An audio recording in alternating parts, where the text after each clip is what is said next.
নবী বলেন গুনাহগারের কবরে যখন আযাব আরম্ভ হয়ে যাবে, গুনাহগার চিৎকার দিবে আর কইব, মালিক ও মালিক, অল্প একটু সময় দিয়ে আমারে দুনিয়ায় পাঠাও, আমি আমার জীবনের প্রতিটা মুহূর্ত তোমার ইবাদতে কাটাবো, জীবনের প্রতিটা মুহূর্ত তোমার সন্তুষ্টির উপরে কাটাবো। কিন্তু রব্বুল ইজ্জত কোনো সুযোগ দিবেন না। নবী বলেন ঈমানদার মুমিন কবরের মধ্যে যখন জান্নাতি নিয়ামত গ্রহণ করবে, তখন ঈমানদার মুমিন কইব, আল্লাহ আমার একটু সুযোগ দাও, আমি একটু দুনিয়ায় যাই, আমার পরিবার পরিজন আত্মীয় স্বজন একটু দেখাই আসি। দেখ দুনিয়ায় তোরা দুনিয়াদারি নিয়ে ব্যস্ত হয়ে গেছো, দুনিয়াদারি নিয়ে মত্ত হয়ে গেছো। দেখ আমি দুনিয়ায় আল্লাহর দ্বীনের উপর, হকের উপর নিজের জিন্দেগি প্রতিস্থাপন করার কারণে, প্রতিষ্ঠিত করার কারণে, পরিচালিত করার কারণে আজ আমার কবরে আমার রব্বুল ইজ্জত আমার উপর কত দয়া করেছেন, রহমাতুল লিল আলামিন আমাকে উম্মত হিসেবে স্বীকৃতি দিয়েছেন। আমার জন্য কবরে জান্নাতি বিছানা বিছাইয়া দেওয়া হয়েছে, আমার গায়ে জান্নাতি পোশাক লাগাইয়া দেওয়া হয়েছে, আমার কবরে জান্নাতি নিয়ামত দিয়ে পরিপূর্ণ করে দেওয়া হয়েছে। নবী বলেন মুমিন ঈমানদার কবরে নাজাত প্রাপ্ত ব্যক্তিরা আল্লাহর দরবারে ফরিয়াদ করে, মালিক দুনিয়ায় যাওয়ার একটু সুযোগ করে দাও।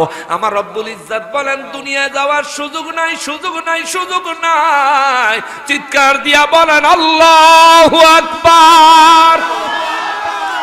নারায়ণগঞ্জের মানুষ আজকে চাইলে তওবা করতে পারবেন, আজকে চাইলে জীবনের মতো নিজেকে নবীর সুন্নাতের পাবন্ধ করতে পারবেন, আজকে চাইলে রব্বুল ইজ্জতের সন্তুষ্টির উপর নিজের জীবন যাপন শুরু করে দিতে পারবেন।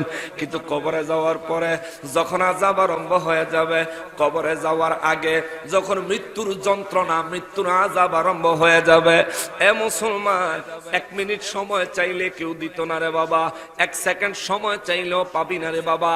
1 মুহূর্ত 1 সেকেন্ডের 100 ভাগ করার পরে যে 1 ভাগ হয়, এই 1 ভাগ সময় যদি আপনি চান যে 1 সেকেন্ডের 100 ভাগের 1 ভাগ সময় দে, শুধু আস্তাগফিরুল্লাহ বলবো, শুধু আল্লাহর কাছে একটা ক্ষমা চাইবো, আজরাইল বলবে সময় নাই, সময় নাই, সময় নাই, তোমার ঘড়ির কাঁটা শেষ, জানটা কবজা করে নিয়ে যাবে।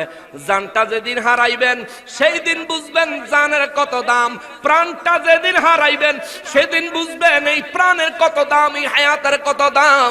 তবে আজকে যদি বুঝেন আপনার কাজে আসবে, সেদিন বুঝলে কোনো কাজে আসবে না, কাজে আসবে না। কেননা আমার আল্লাহ বলেন ওয়া আসহাবুশ শিমালি মা আসহাবুশ শিমাল।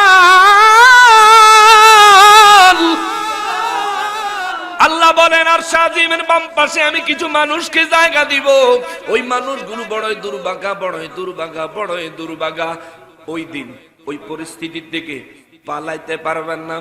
আপনাকে হয়তোবা রবের সামনে দাঁড়াতে হবে, নয়তোবা আরশ আজিমের ডান পাশে দাঁড়াতে হবে, নয়তোবা আরশ আজিমের বাম পাশে দাঁড়াতে হবে। আপনার জীবন আপনি সিদ্ধান্ত নেন, আপনার জিন্দেগি আপনি সিদ্ধান্ত নেন, আরশ আজিমের কোন পাশে আপনি দাঁড়াইতে চান। যদি ডান পাশে দাঁড়াইতে চান তাইলে আপনাকে অবশ্যই আল্লাহর সন্তুষ্টির উপর জীবন যাপন করতে হবে, অবশ্যই পাপ কাজ ছেড়ে দিতে হবে, অবশ্যই 5 ওয়াক্ত নামাজ পড়তে হবে, অবশ্যই নবীর প্রেম অন্তরের মধ্যে সর্বশ্রেষ্ঠ অবস্থানে জায়গা দিতে হবে। নবীর দুশ্মনের সঙ্গে কোনো সম্পর্ক নাই, নবীর প্রেমিকের জুতা প্রয়োজনে মাথায় বহন করবেন। হাসরের ময়দানে গেলে নূর নবীর শাফাআত পাবেন। জোরে বলেন আল্লাহু আকবার।